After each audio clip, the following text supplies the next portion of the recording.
kembali di channel Geger Spoy yang membahas tentang tuturan sejarah Geger Spoy yang diambil dari buku Geger Spoy tulisan Lili Suharmaji.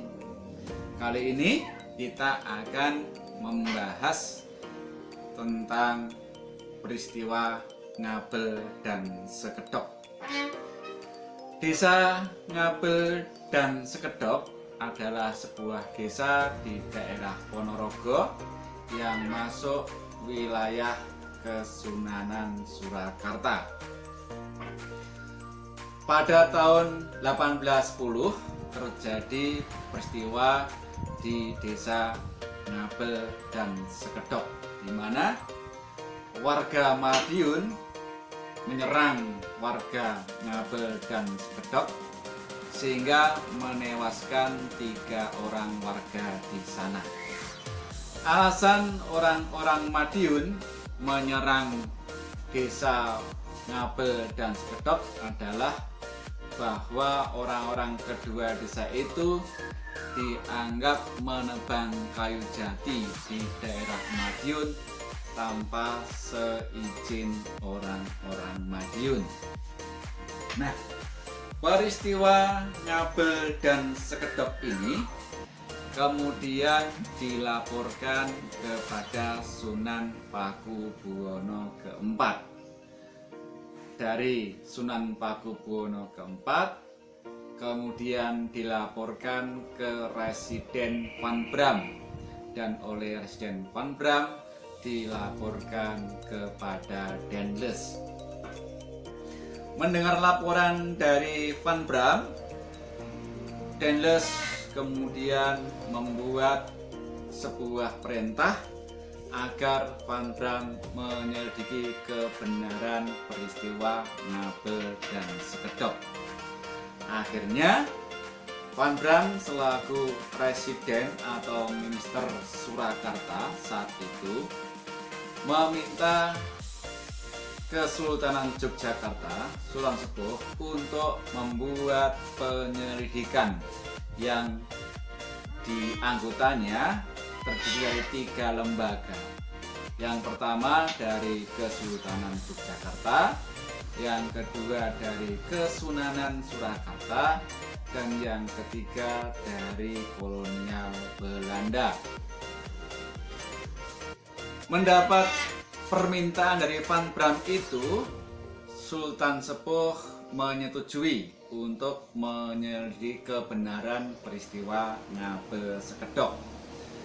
Sultan Sepuh mengirimkan Tumenggung Diposono, kemudian Kesunanan Surakarta mewakilkan Tumenggung Arum Binang, dan kolonial Belanda mengirimkan Komandan Garnisun Surakarta Van Chrismen. Nah, ketiga lembaga itu kemudian berangkat menuju Ngabel Sekedhop. Dari hasil dari penelitian itu diperoleh bahwa peristiwa Ngabel Sekedhop terjadi pembunuhan dan menewaskan 3 orang warga di 2 desa itu atas perintah Raden Rondo III. Mendengar hasil itu, tentu saja Sunan Pakubuwono keempat begitu marah besar, karena memang Sunan selama ini tidak menyukai Raden Ronggo. Sementara ketika Sultan Sepuh mendapat laporan bahwa hasil dari peristiwa Ngabel Sekedhop adalah atas perintah Raden Ronggo, Sultan Sepuh tidak begitu percaya begitu saja. Maka untuk mencari kebenaran yang sejati, Sultan Sepuh memanggil Raden Ronggo. Setelah Raden Ronggo tiba di Kesultanan Yogyakarta, Raden Ronggo menjelaskan bahwa sebenarnya memang dia yang memerintahkan untuk menyerang orang-orang Ngabel dan Sekedhop, karena banyak orang Madiun yang diperas oleh orang-orang Ponorogo, pejabat Surakarta di daerah Ponorogo dan Madiun.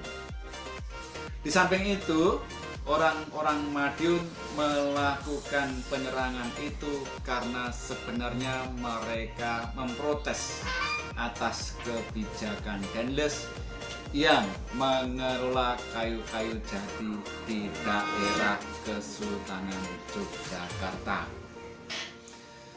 Sementara itu, Dendles marah besar ketika mendengar bahwa Ronggo telah melakukan penyerangan dengan menunjuk anak buahnya di desa Ngabel dan Sekedhop. Maka Dendles memerintahkan kepada Sultan Sepuh untuk menyerahkan Ronggo agar dihakimi secara hukum kolonial di Batavia. Untuk menekan Sultan Sepuh, sengaja Dendles mengirim 2000 prajurit dari Semarang menuju Yogyakarta melewati Boyolali.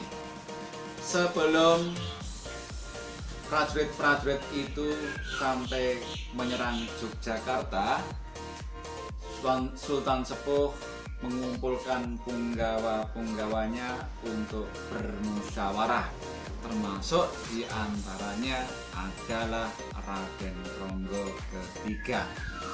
Nah, dari musyawarah itu diambil kesimpulan bahwa Raden Ronggo III harus menyerahkan diri ke Batavia untuk dihukum secara hukum kolonial.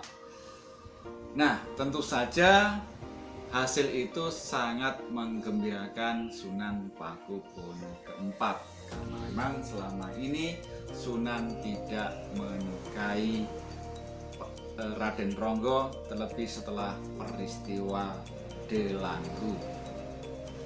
Yang menjadi pertanyaan adalah, setelah secara aklamasi Sultan memutuskan untuk menyerahkan Raden Ronggo ke Batavia agar Dendles tidak menggempur Yogyakarta, maukah Raden Ronggo menuruti kemauan Dendles? Untuk itulah, maka ikutilah episode berikutnya untuk mengetahui kisah-kisah tuturan sejarah dari buku Geger Sepoi tulisan Lili Suharmaji. Sampai jumpa.